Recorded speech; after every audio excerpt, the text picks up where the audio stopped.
السلام علیکم دوستو، کیا آپ جانتے ہیں جدید پاسپورٹ کی عمر کتنی ہے؟ اگر نہیں جانتے تو آپ میرے چینل کو سبسکرائب کریں، تب تک میں آپ کو اس کا جواب دیتا ہوں۔ جدید پاسپورٹ کی عمر محض 100 برس ہے۔ جب پہلی عالمی جنگ کے نتیجے میں جنگ سے متاثر لاکھوں لوگوں کی نقل مکانی اور آباد کاری کا مسئلہ درپیش ہوا تو لیگ آف نیشن کے 1920 کے ایک خصوصی اجلاس میں رکن ممالک نے اس مسئلے سے بخوبی نپٹنے کے لیے راہداری کے اجازت نامے سے متعلق طرح طرح کی تجاویز پیش کیں، اور آخر کار طے پایا گیا کہ ایک ایسی دستاویز ریاستی سطح پر متعارف کروائی جائے جسے لیگ کے تمام رکن ممالک باہم تسلیم کریں۔ اس سفری دستاویز پر شہری کی تصویر اور بنیادی معلومات درج ہوں، اور اس میں اتنے صفحات ہوں کہ آمد و رفت کے ریکارڈ کی خاطر مہر لگانے یا تحریری نوٹ درج کرنے کی گنجائش شامل ہو۔ یوں امریکہ 1924 کے امیگریشن ایکٹ کے تحت پہلا ملک بنا جس نے جدید پاسپورٹ اپنایا۔ اس پہل کی ایک وجہ یہ بھی تھی کہ کسی بھی بحران کے سبب یا بہتر زندگی کی تلاش میں سب سے زیادہ پناہ گزین امریکہ کا رخ کرتے تھے۔ باندھ باندھ کے ان لوگوں کے بارے میں اندازہ نہیں تھا کہ کتنے جرائم پیشہ ہیں اور کتنے قانون پسند، چنانچہ نہ صرف امریکہ نے اپنے شہریوں کے لیے بلکہ غیر ملکیوں کے لیے بھی ایسی دستاویز کی شرط عائد کر دی جو ان کی ریاست نے جاری کی ہو۔ جو بھی یہ دستاویز دکھاتا اس پر نیو یارک اور سان فرانسسکو سمیت کسی بھی امیگریشن کے لیے نامزد بندرگاہ یا سرحدی راہ گزر پر پہنچتے ہی آمد کا ٹھپا لگا دیا جاتا۔ ابتدا میں آنے والوں کے قیام کی مدت غیر معینہ تھی، رفتہ رفتہ ویزا جاری ہونے لگا۔ اس سے پہلے ہزاروں برس سے انسان سرحدوں کے درمیان آزادانہ نقل و حرکت کے عادی تھے۔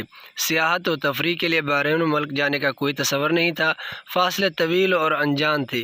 اقوام ایک دوسرے کے بارے میں زیادہ تر سنی سنائی معلومات رکھتی تھی۔ تاجر طبقہ، سرکاری عہدیدار، ظلم و ستم کے مارے یا پھر مفرور لوگ ہی ایک ملک سے دوسرے ملک آتے جاتے تھے۔ ان کے کوائف متعلقہ کوتوال یا ناظم کے پاس درج ہوتے تھے، اور یوں انہیں قیام اور پناہ کا حق مل جایا کرتا تھا۔ پاسپورٹ دراصل 20ویں صدی میں انسان کے انسان پر شکوک و شبہات اور بین الاقوامی بد ظنی کی دستاویزی پیداوار ہے، مگر پاسپورٹ پر سفر چند اشروں پہلوں تک بہت آسان تھا۔ ویزے کے لیے اتنے زیادہ دستاویزی ثبوت مہیا نہیں کرنے پڑتے تھے، زبان پر زیادہ اعتبار تھا، اور ویزا پیشگی لینے کی بھی ضرورت نہیں ہوا کرتی تھی۔ پاکستانی پاسپورٹ پر 1965 کی جنگ تک سوائے سوویت یونین اور مشرقی یورپ کی کمیونسٹ ریاستوں کے سوا بھارت سمیت ہر ملک کے لیے پیشگی ویزے کے بغیر سفر کیا جا سکتا تھا۔ 65 کی جنگ کے بعد پاکستان اور بھارت نے اپنے اپنے شہریوں کے لیے پیشگی ویزا حاصل کرنے کی شرط عائد کی، اور وقت کے ساتھ ساتھ شرائط میں سختی بڑھتی چلی گئی۔ 1970 میں امریکہ نے پاکستانی پاسپورٹ پر آن ارائیول ویزا ختم کر کے پیشگی ویزا حاصل کرنے کی شرط عائد کر دی۔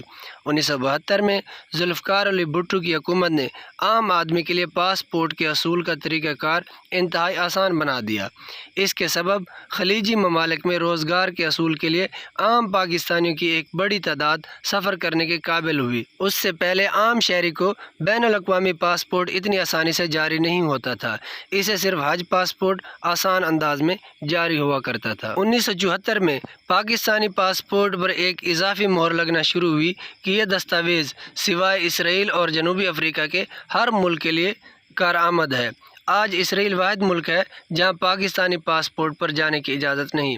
1979 میں افغان خانہ جنگی کے دوران مغربی ممالک اور ضیاء حکومت میں ایک طرف یاریاں بڑھیں تو دوسری جانب 1983 میں برطانیہ اور دیگر یورپی ممالک نے پاکستانی پاسپورٹ پر سفر کرنے کے لیے آن ارائیول ویزے کی سہولت ختم کر دی، اور پھر رفتہ رفتہ یہ سہولت برادر خلیجی ممالک نے بھی واپس لے لی۔